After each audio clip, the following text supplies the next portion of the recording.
Bonsoir à toutes et à tous, ravi de vous retrouver sur 8 Mont Blanc. Nous sommes le jeudi 7 mars 2024. Il est 18 h, c'est l'heure du journal préparé par l'ensemble de la rédaction. Voici les titres. Les stations du Val d'Arly cassent les codes cette semaine avec un nouvel événement. Et quand la culture urbaine s'invite à la neige, cela donne le Val d'Arly Festival, au programme de la peinture, de l'art contemporain ou encore du graffiti. Et puis Sainte-Foy-Tarentaise organisait ce mercredi la 3e Timber Race de l'hiver. Cette épreuve, pas comme les autres, regroupe course en raquette, lancer de hache ou encore bûcheronnage. Je vous en parlais dans les titres. C'est un festival pour le moins original qui a lieu toute la semaine du côté des stations du Val d'Arly. Des artistes de street art ont pris leur quartier à côté des skieurs pour peindre des œuvres colorées sous les regards souvent admiratifs des touristes. Voyez ce reportage de Fanny Savard, notre journaliste fondue de culture. C'est une touche de lumière et de vivacité qui vient réveiller le petit village de Flumé. Le binôme francilien Ensemble Réel a travaillé toute la semaine sur ce portrait géant de 12 mètres carrés. Les artistes ont commencé à l'acrylique pour définir les volumes et mettre la fresque en mouvement, avant de venir apporter à la bombe du détail et de l'intensité dans les couleurs. Intitulée Demain peut-être, l'œuvre évoque avec poésie la question du changement climatique en montagne. On a fait un paysage d'été qui va être mélangé avec un paysage d'hiver qui n'est pas encore peint, qui est juste derrière moi. Et donc on a cette personne féminine qui a l'habit d'hiver et qui regarde au loin ce paysage d'été. Donc on a une transition sur ces différentes saisons. Et elle espère avoir de la neige, elle l'attend et elle ne sait pas quand est-ce qu'elle viendra. Les 4 villages du Val d'Arly se sont accordés pour proposer une première édition de ce festival dédié au street art. Autre exemple, quelques kilomètres plus loin, à Crévolan. Ici, c'est une galerie contemporaine éphémère qui a ouvert ses portes dans la salle polyvalente. De quoi ravir les touristes, quelque peu surpris par l'initiative. On était à l'office du tourisme et on est venu ici parce qu'on adore l'art. Alors je suis venue avec mes amis aujourd'hui. J'adore, j'aurais aimé qu'on ait plus de temps pour apprécier les œuvres. C'est très intéressant, très moderne et assez différent. Le festival de street art part également à la rencontre des skieurs au pied des pistes. À la Giette, c'est un groupe de graffeurs suisses qui s'affaire à customiser une dameuse. Un peu plus loin, une marmotte gonflable a également droit à une touche de couleur, sous le regard impressionné des vacanciers. Susciter la curiosité, c'était justement l'objectif de ce festival.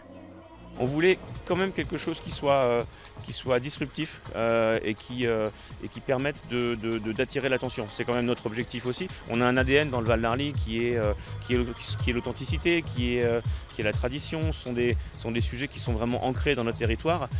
Et là, clairement, on voulait casser les codes et sortir de ce qu'on fait habituellement. On voulait attirer l'attention. Amener la culture urbaine sur les pistes de ski en mélangeant savamment le traditionnel avec le contemporain, c'est chose faite désormais pour le Val d'Arly avec cette première édition réussie. On vient de le voir dans ce sujet de Fanny Savard, les touristes sont encore bien présents en station. L'agence Sava Mont Blanc vient de publier son traditionnel bilan des vacances d'hiver. Et les chiffres sont très bons avec des taux de remplissage et de fréquentation très élevés, malgré le manque de neige par moment dans certains domaines skiables. On écoute à ce propos Carole Duvernay, la responsable de l'Observatoire et des études à l'agence Sava Mont Blanc.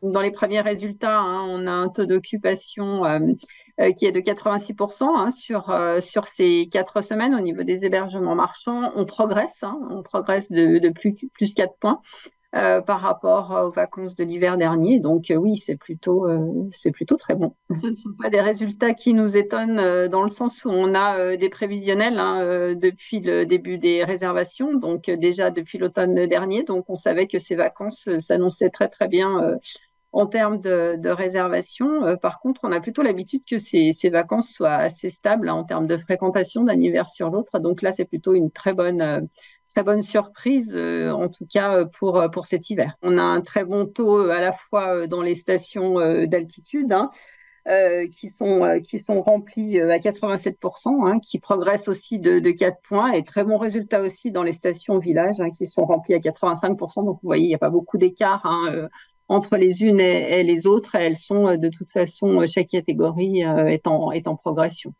Voilà, donc c'est plutôt très satisfaisant.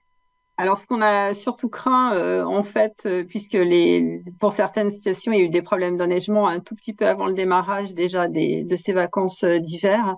Donc on a pu craindre des annulations. Mais en fait, ça n'a pas du tout été le cas, hein. Il n'y a pas du tout eu d'annulation. Les clients sont venus. Là où il y a eu sur la première semaine, notamment des vacances, des soucis au niveau de l'enneigement, hein, d'ailleurs pour une minorité de stations.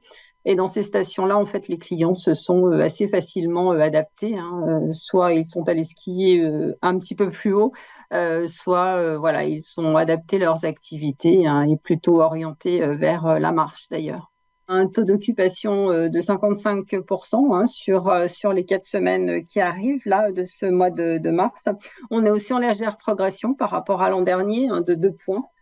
Donc voilà, ça s'annonce très très bien. En plus, il a neigé. Maintenant, il y a de la neige à toutes les altitudes.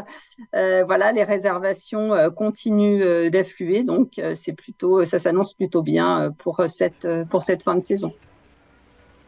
On reste en station dans ce journal décidément consacré à la montagne. En Savoie, l'Office du tourisme de Sainte-Foy-Tarentaise a décidé d'innover cette année avec la Timber Race, une épreuve qui sort un peu de l'ordinaire. Concrètement, il s'agit d'une course en raquette et en binôme, agrémentée de lancer de hache et de bûcheronnage. Cette compétition s'est déroulée pour la 3e fois de l'hiver ce mercredi. Chloé Lemaire s'est rendue sur place. Reportage. Des haches et des scies et non pas des skis chaussés aux pieds. Dans la station savoyarde de Sainte-Foy, au cœur de la vallée de la Tarentaise, c'est un tout autre sport d'hiver auquel les touristes et les habitants se sont essayés, la Timber Race. C'est en fin d'après-midi, ce mercredi 6 mars, que cette compétition un peu atypique, alliant course, lancer et bûcheronnage, a animé le bord des pistes. Une activité imaginée par les équipes de l'Office du tourisme avec l'objectif de coller au mieux à l'identité de la station. On est un territoire sportif, on est un territoire authentique avec des richesses naturelles indéniables, que ce soit par le relief, que ce soit par la faune, la flore, etc. Donc on s'est dit, il faut qu'on arrive à mêler tout ça à la conviviale aussi du territoire. Et donc c'est comme ça qu'est née la Timber Race. C'est en duo et en raquette que les participants ont effectué la course. Celle-ci s'est déroulée sur une boucle de 300 mètres avec des épreuves de lancer de hache et de sciage d'une rondelle de bois, le tout en devant réaliser le meilleur temps à l'arrivée. Un défi que les compétiteurs ont apprécié relever. On est content de notre performance parce que 2e sur 10 c'est quand même pas mal. Et on savait que ça allait être dur. On a trouvé ça assez dur mais au final il y a de bons résultats on va dire. Puis j'ai pu battre mes parents en même temps donc c'est bien aussi. On n'est pas venu pour gagner forcément mais voilà ça s'est fait. Puis, on a donné le meilleur de nous-mêmes, ça fait plaisir. C'est vraiment une super expérience, je ne pensais pas faire ça un jour, un lancer de hache, couper du bois, courir dans les montagnes, c'est super. Si tous n'ont pas souhaité participer, des initiations au lancer et au bûcheronnage ont aussi été proposées au public avant les courses. Une manière pour eux de profiter de la station autrement. C'est sympa après le ski de pouvoir faire une activité en famille, sachant qu'on n'a pas tous le même niveau de ski, on se retrouve ici en famille à la fermeture et c'est super sympa et on ramène un rondin de bois, donc un beau souvenir de la montagne. Je trouve que c'est très très chouette, surtout pour les enfants, leur faire découvrir les métiers d'antan et le jet de hache pour nous c'était très chouette aussi, donc très très bien. C'est un hymne, il y a le côté convivial des choses, tout le monde se rassemble, je trouve ça formidable. Au total, l'événement a réuni plus d'une 50aine de personnes. Face à son succès, mais aussi celui des 2 éditions précédentes, en janvier et en février, les organisateurs prévoient déjà une nouvelle édition l'hiver prochain.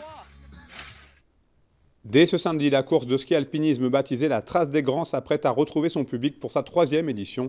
Une compétition pour laquelle se sont déjà inscrits plus de 700 coureurs, faisant de l'événement l'un des plus imposants de cette discipline.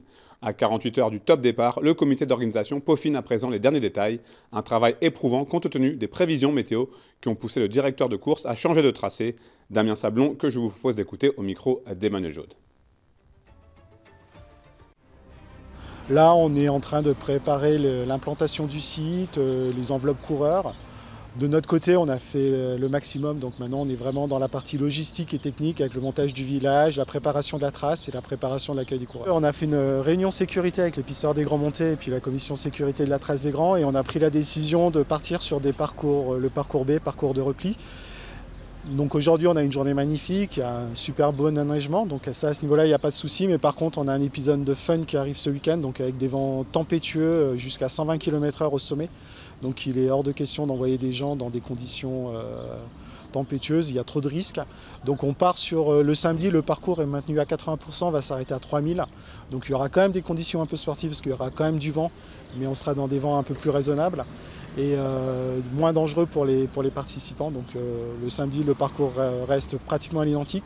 Et le dimanche, on est parti sur un parcours de repli, donc on n'ira malheureusement pas dans le Pas-de-Chèvre parce que le fun est là, donc il risque d'y avoir un petit épisode neigeux, des conditions de faible visibilité, donc on ne peut pas assurer la sécurité des participants. Donc on a pris la décision de partir sur un parcours de repli qui va quand même faire 2000 mètres, qui va quand même avoir une partie technique, donc qui reste quand même très sympa et qui c'est pas un parcours au rabais en fait, c'est quand même un parcours à l'image de Chamonix où il y aura un peu d'engagement et du plaisir, dans des conditions hivernales montagnardes, des vraies conditions de montagne. C'est la fin de cette édition. Merci à vous pour votre fidélité à l'information sur 8 Mont Blanc. Merci à toute l'équipe pour son aide très précieuse pour ce journal. Tout de suite, c'est l'heure de la météo préparée et présentée par Thierry Paulme. On se quitte en images et en musique avec les 50 ans de Valmeinier, fêtés comme il se doit dans la station de Maurienne. Passez une très belle soirée. Je vous retrouve avec grand plaisir vendredi, même endroit, même heure, pour le dernier journal de la semaine sur 8 Mont Blanc.